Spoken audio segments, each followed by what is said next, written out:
I'm a registered physiotherapist here at Physio, and today I'd like to tell you about the plank exercise. So the plank exercise is a very common exercise, and it's a great one to work all sorts of parts of your body, particularly your core. And the reason why we're such fans of this exercise here at this clinic is that it's a great one to maintain a nice neutral spine, which is your best way of recruiting all of your core muscles. So here we have today Julie, who's going to demonstrate our exercises. And I'm just going to have her get into the plank position. So here, she's going to be on her elbows, and she's going to try to maintain a nice line. What we're looking for is a nice flat line as though Julie's standing up but horizontally. So what she's doing here is she's obviously keeping her abs nice and tight. She's also contracting a little bit in her glutes and trying to keep her body nicely straight. And so this is ideally what you want, and what I'd recommend for a lot of people to do with this exercise is to do it parallel to a mirror. That way you kind of have a quick look at yourself to see if you have this nice straight line.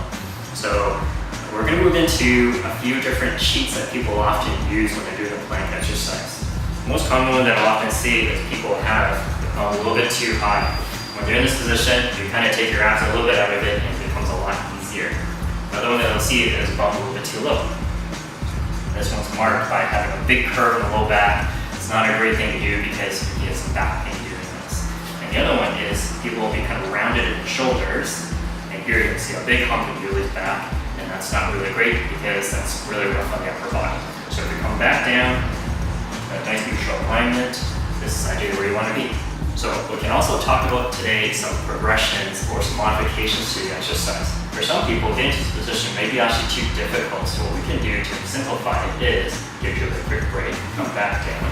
You're just going to be on her knees this time instead of her toes. You're just going to lift yourself up, so you're still getting this nice neutral rhodotic curve in her lower back, and maintaining this nice line through her spine here. Still able to keep contraction through her core, her ab muscles, and still using her glutes as well.